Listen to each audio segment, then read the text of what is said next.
Hi guys, welcome to another video by Antiques Arena. My name is Walter O'Neill. In today's video I'm going to talk to you a little bit on my experience of getting a shop.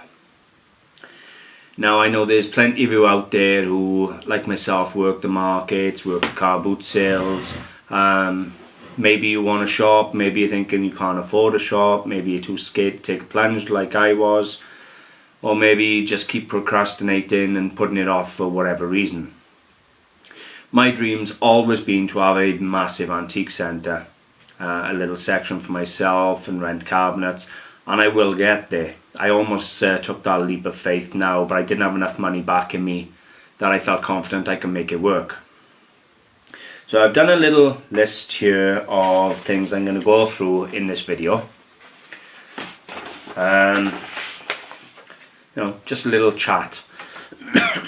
You saw me make a film the other day. I made 1.5 hour film or hour film of me trying to source my shop. Now, what you didn't see was that was 2 weeks of driving around every village, every town within a certain radius, talking to every dealer. I spoke to everyone. I asked advice off everyone. There's a lot of dealers down in Cardiff I know who've all had shops in the past. I spoke to those, tried utilising some of my contacts and their contacts, and I did get a few really good offers. Now I was offered a shop in Newport city centre. That's the city centre, guys. I don't know how many people live in Newport, probably 100,000 plus, I don't know, a lot of people. And I was offered a shop there for £100 a week. But it wasn't right for me. I really just didn't want an hour and a half of commuting twice a day, every day for the rest of my life. And if I got to get home for the children because there's a problem, then I got an hour travelling. So I weighed up loads and loads of things. I walked every village around me. I'd go, I'd park up, I went in every single estate agent, I went to every town, I found every bulletin board on every empty shop.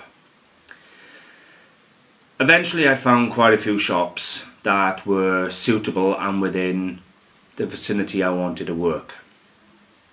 The one I finally settled on is within walking distance of my home.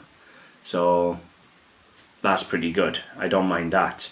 Means that I'm on my doorstep. If I don't want to drive to work, I haven't got to. So I'm going to talk about location. Obviously sourcing was very difficult. A lot of footwork went in, a lot of phone calls. I spoke to a lot of people, I made a lot of offers, and to be honest with you, I got told to F off a couple of times. And you know what? It didn't matter. I made a couple of offers on a couple of shops that have been empty for a very long time. I made one offer on one really nice premises down in Abercynon, and they basically told me where to go. The offer wasn't nowhere near good enough, and to be honest with you, I offered more than I should have. So I was glad they didn't take the offer. Now I went into Mountain Ash Town Centre and I went into the bottom estate agents, basically just to get put on the list. So if anybody said to them, we got a shop going, then you can have that. And they turned around to me and said, we got an upstairs going for rent. And I really don't want an upstairs antique shop. It's brilliant, but you don't get, the footfall. I wanted a main street, ground floor, stroll in off the pavement, catch them with the windows shop. I'd rather sacrifice size for location. Now their upstairs was really big, 4 or 5 rooms, and the downstairs shop was 2 shops, one about 15-16 foot square, the other about 12 foot square, maybe a 10 foot, 12 foot square. So you had 2 rooms, but anyway, they turned around to me and said, we got an upstairs available, and I didn't want the upstairs. So they said very kindly, we'll go upstairs because we only need an office, we don't need a front street shop, and you can rent our shop. And that's exactly what I did. I ripped their arm off. I signed the lease there and then. Signed the lease the same day. So I took the shop, signed the lease nearly 2 weeks ago now, I still haven't opened. It's a lot of work involved, guys, seriously, and I'm going to go through it all with you, the costs, the work and everything else. So I've found my shop. That was the sourcing. Now the location. Everybody's desires and needs and ideas and vision is different. My original vision was I wanted a large premises, and by large I mean B&Q size, Tesco size. I wanted big. You know, I was going to do some crowdfunding, raise up £500,000, buy a building or lease a building, buy 2, 3, 4, 500 units of cabinets and rent them to the trade, and have enough money to pay the mortgage, the rent, whatever, or council rates for the first year while I rent them out. That was my first goal, and that is still a goal of mine. But for now, I've started with a small shop. Maybe that's all it'll ever be, maybe it won't. But I'm quite happy. It's my first shop. Now, I decided I didn't want commuting. Because I got the 4 children living with me full time. I didn't want to be an hour and a half of travelling, stuck in work traffic every day, not being here when the children come home from school, not being able to send them to school, and so on. So I decided there and then I wanted something within 10 to 20 minutes of driving. Anything over that was out of bounds. And I looked at loads, guys. But after making that decision, I decided 10, 15, 20 minutes maximum is all I'm willing to drive. Which gives really a 10 mile radius during works traffic. But I managed to find one in Mountain Ash, which is a small village. But why did I choose it? Mountain Ash isn't the most, busiest village, but there are pros and cons. Cons. It's a small village. It doesn't have a huge,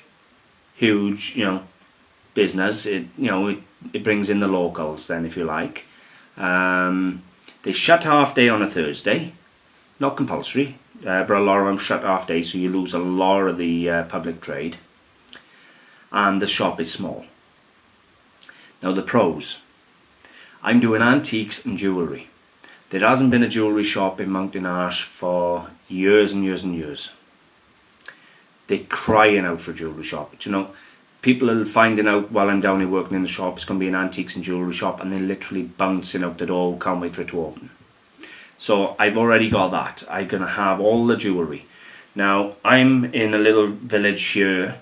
Now if you picture the closest jewellery shops, you've got one in Aberdeen over here, and you've got one in Pontypridd down here. In between Pontypridd and Aberdeen you have got to be half a dozen or more villages. Everything from Abercynon, Tint, Annisbolth, Penrhycaiba, Mountain Ash, Fernhill, and so on, all the way up to Aberdeen. All those people, when they learn I'm in Mountain Ash, are going to come to Mountain Ash to see what I got. I guarantee it. So, just for the jewellery aspect, we come in 4 months, 3 months to Christmas. I expect to do well on the jewellery. There hasn't been an antique shop in Mountain Ash for probably 10 or 15 years. So again, that's looking good. Now, why did the last one fail? I have no idea. It was more house clearance than furniture and bits of junk. What I'm doing is higher end cabinets, Wedgwood porcelains, Royal Dalton figurines and so on. Saleable to the public, not just to the trade. So that's why I chose the location. Not to mention, being the fact I'm the only jeweller, if you like, if you can call me a jeweller, it's antiques and jewellery, but it's, I got a lot of jewellery and a lot of that's going in the store. So being the fact I'm the only, or the closest thing to a jeweller in that sort of 10-mile circle there, how much gold and silver is going to come to me through the shop that I can buy in at scrap. So even if I'm not selling strong, I may be buying strong. Now I know I may still need eBay and all the other sites for selling, and that's absolutely fine. I may even still work the markets, guys. I don't care. My rent is so cheap. it's unbelievable. So for a town centre, I'm really, I'm jumping up and down. So that's my location and why I chose my location. Now, I've already spoke to you about what I ideally wanted as in the antique centre, but I've settled for a small shop. Now, I had a couple of options on the shops, and I went for the one that suited my look. It's got a nice checkered floor, it's got nice reset spotlights in the ceiling, I've painted all the walls magnolia, and I'm going to fill it with all cabinets, and it's going to look really upmarket. I didn't want to just put shelves in and have stuff on shelves and look like another junk shop. As much as they have appeal and I love them and I spend hours in a junk shop, that's not the look I want to go for. I want to go for the look of a jewellery shop. So when they come in and they see all the beautiful lit cabinets and that, instantly they're thinking, nice gear. Not just another load of junk. So that's what I'm going for the use and the size and why I chose the shop. Now, safety. I've got a safe that I'm taking to the shop, and I'm also not going to leave a lot of the fine gold and that in the shop. But the shop came with electric shutters for the front, but it didn't with the back. There were bars on the back door, but I still didn't feel it was secure, so I've ordered another shutter door. And this is shuttering put in with anchor bolts that can't be ripped out. So this is a really secure shop now. This, they're not going to get in the back way or the front way. So security is a must. I've also bought a CCTV system. It comes with a recording box, 4 cameras with 60-foot cables. But best of all, guys, I can log on to it using my phone. It's so easy to set up. You put your cameras wherever you want to. You can buy additional cameras. You can have up to 8 or 10 cameras on the setup. And I can simply log on to it on my phone, select what camera I want to look at, and pull it up on the screen, or even pull them all up on little micro screens on the main screen and see them all. So if I'm at the car boot sale and I got somebody watching my shop, my son, whatever, and I just want to say, let's have a look how the shop's going, I'll just go on my phone and there it is up on the phone. So that works always. I can check the shop through the evenings, in the nights. If I get up to go to the toilet, I'll just go check on the shop. Anything, it doesn't matter. So security, I've got the shuttering, front and back. I've got the CCTV that I monitor off my phone. I've also purchased an alarm. Now the alarm system I got texts me when it goes off. So if the alarm goes off, the first thing I'm going to do is straight onto the CCTV camera. Obviously then if I see something, I'm going to notify the police. So there we have the security side taken care of. The security side during opening hours is plain and simple. Everything is behind locked doors. I have cabinets with locks on. So I have to serve the customers, and it will be one piece of jewellery in, one piece of jewellery out. It's not going to be jewellery everywhere. It's one in, one out system. And that's how everybody who works in the shop will be. Now, costs. Costs of the shop are seriously important. And I tell you what, there's costs you don't even realise you got. You got your rent. Fine, rent is the most obvious one. Then you got your council rates. Now, council rates on commercial work like this. They'll value the business premises, and if the rateable value is between £0 and £6,000, you don't pay no rates. If the rateable value of a building is between £6,000 and £12,000, you pay reduced rates of 46.6 pence in the pound. We just will round it up just for an argument's sake. So if it's valued at £12,000, you're paying just under £6,000 for your rates. Now, if it's between £6,000 and £12,000, you can apply for small business relief. And when I spoke to the council, they worked out the small business relief on the rates I was looking at for the premises in Aberdeen at £6,000 or 12,000 rateable value was £250. So I still had to pay £5,600 and something a year rates. So I've now found a shop in Mountain Ash, rate free. Makes sense, guys? That's £6,000 saved. That's £6,000 worth of sales I haven't got to make. You know, that adds into the location. That's £6,000 saved there. But if you want, or you're not lucky enough to find a shop that's rate free, you've got to take into account your rent. You've got to take into account your rates. Instant electricity, instant gas, instant telephone, instant liability insurance, instant contents insurance. Now they're funny as hell, guys. The minute you start saying to them gold, silver and fine antiques, wow, were they fussy. I still haven't finished finalising that yet. That's still ongoing. They want the ins and outs of a duck's arse. What else was it? Obviously you got any costs. Now I've obviously got costs for shuttering and repairs. I've had to do the repairs within the premises to have it. So I've had to repair the roof. I've had to paint it all how I want it. I've had to pay for the shuttering. Then you got the cost of the cabinets. Now I've got 14 cabinets in total. I've got 3 shelves that I've taken from my home, and I got 14 cabinets in total. Now the cabinets, guys, are £200 and something each, and I've had that at discount. So believe me, they add up. But you need cabinets that you can lock and got a bit of light in. You've got to do it.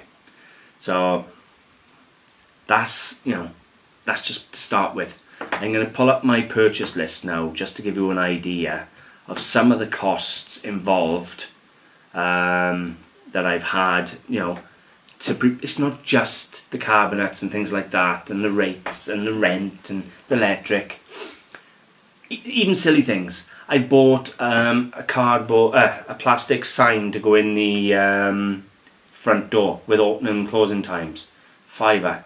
The big signs to go out the front of the shop, £200. 10-foot signs, right, fine. £200 for big signs to go out the front of the shop. You got to advertise, guys.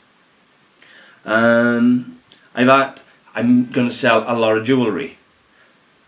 So I've had to now buy boxes because all my jewellery's just chucked in bags and in a safe, well, in a couple of safes.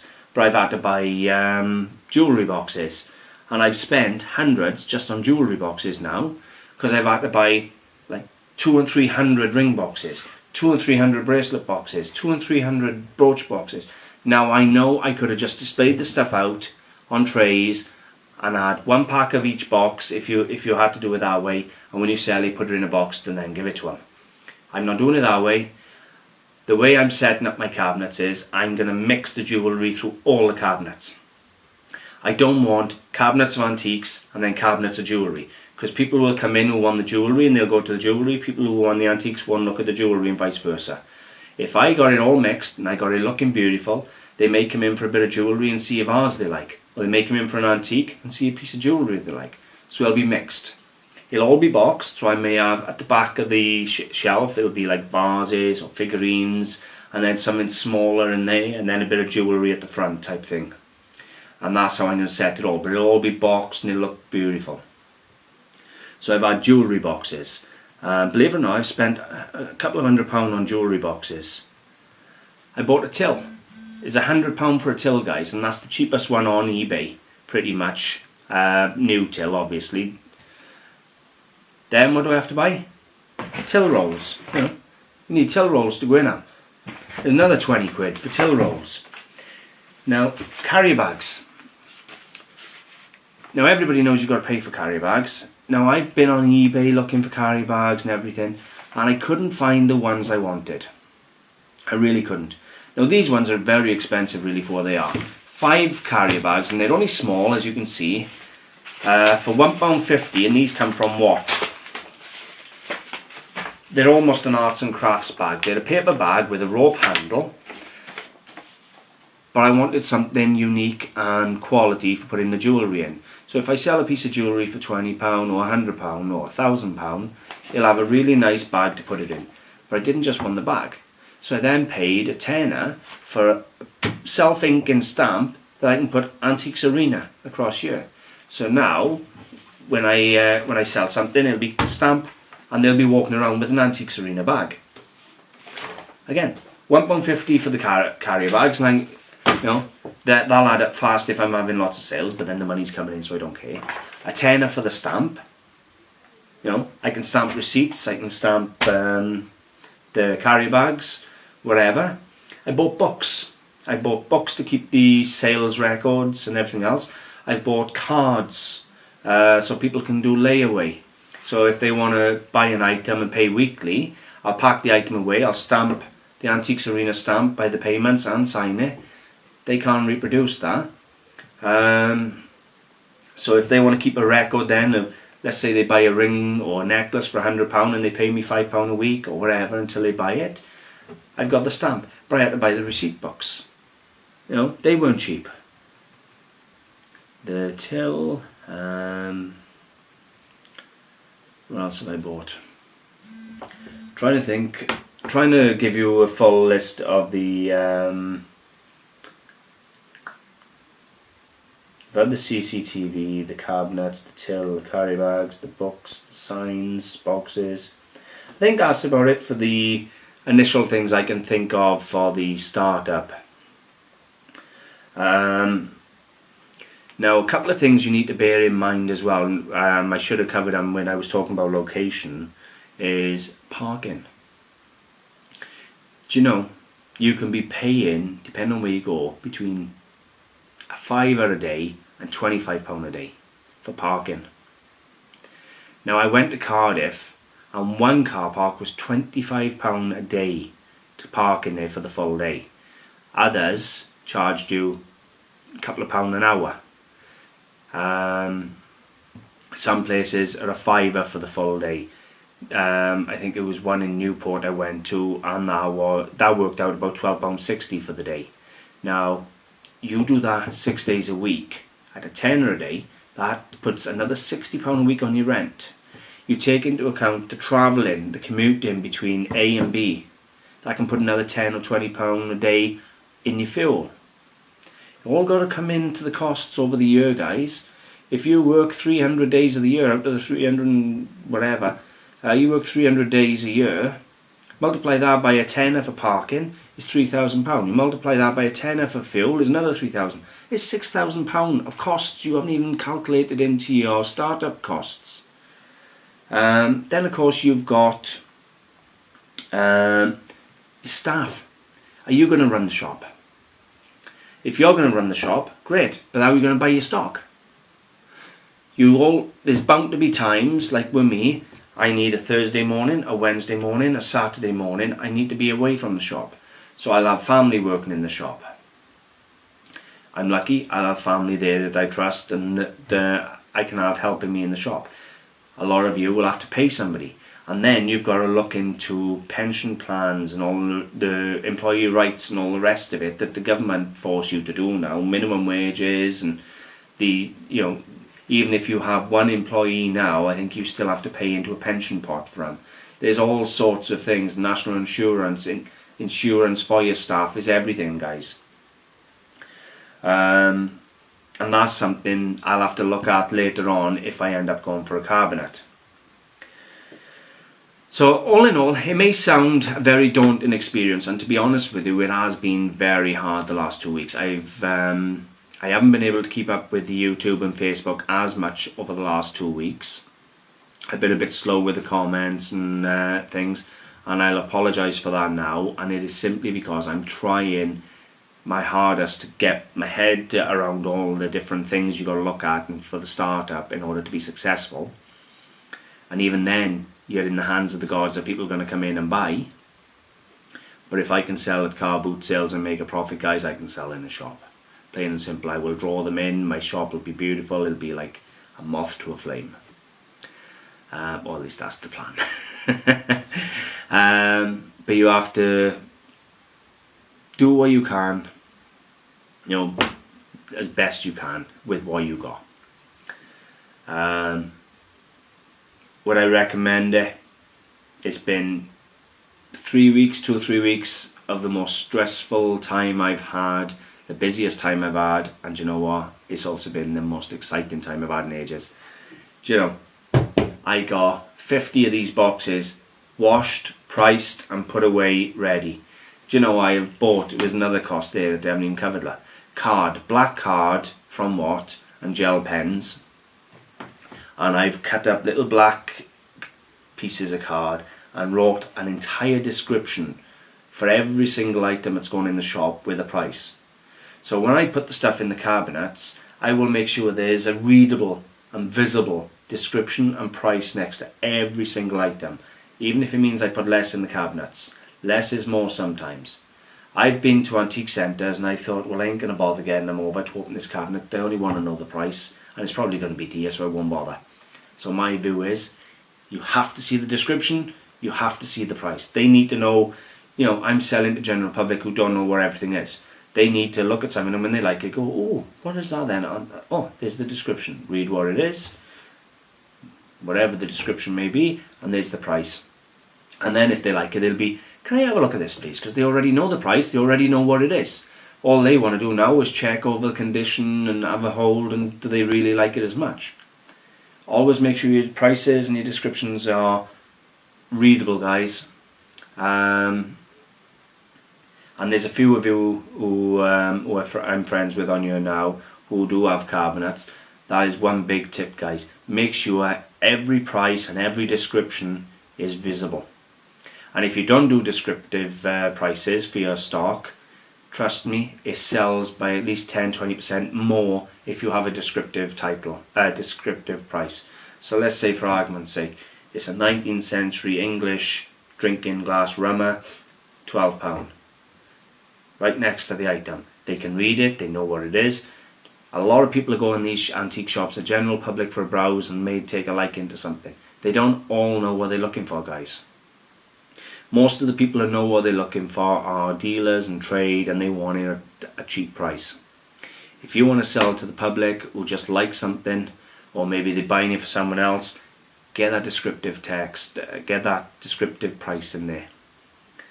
I think that's about it, guys, for this video. Just wanted to give you a little chat, talk to you about what I've come up with so far, on how it's all gone, price wise and everything else. Excuse me. As you can see, I got boxes all around me. I can't take no stock to the shop until the shut-grin's done and is secured. Yeah, exciting times. You've been really great. I've had so many best wishes and hope it goes well. I really appreciate them all. I am going to carry on with the films, guys. I'm not stopping the films just because I got the shop. I'm still going to go to the booths. I'm still going to make the videos. You still have the out and about videos, and I'll probably have an area. I'll work out a quiet time for the shop, and you'll have videos from the shop. So you will still have videos. I'm not dropping YouTube. If anything, I'll probably pick it up. But over the next week now to 2 weeks, if I'm a little slow on answering, I'm sorry, but I am seriously up to my eyeballs. All the units arrive tomorrow, and the signs are supposed to be tomorrow. So I then have all the units to build. I've got to clean the old shop out. I've got to paint the ceiling because that was repaired last night. I've got to rehang the bathroom door because I couldn't buy a door to fit it.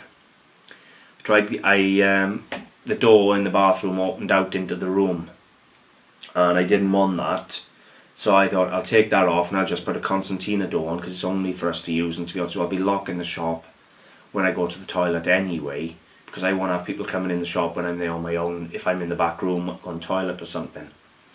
But I couldn't get a concertina door or sliding door to fit the bloody hole.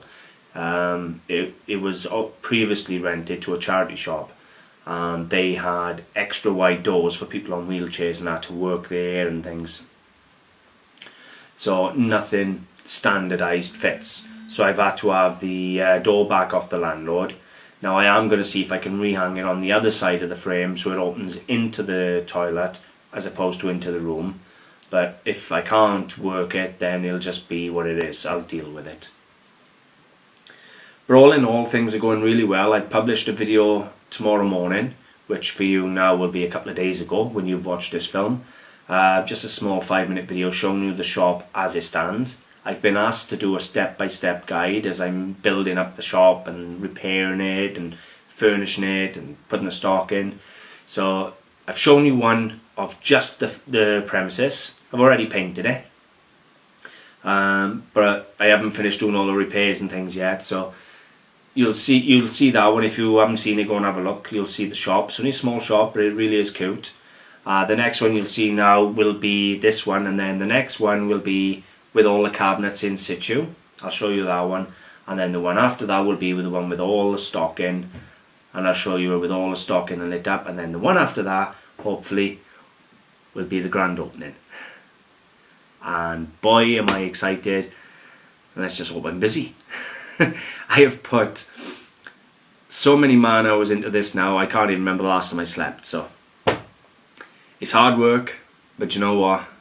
If you're out there and you're like me and you've been saying for years, do you know I'd love a shop, go and get one.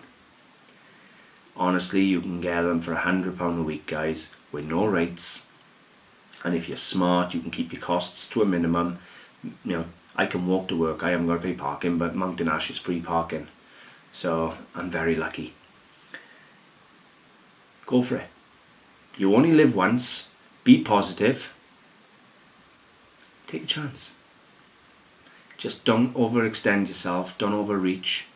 Take a chance, but make it a calculated risk. Good luck, guys. I'll see you soon.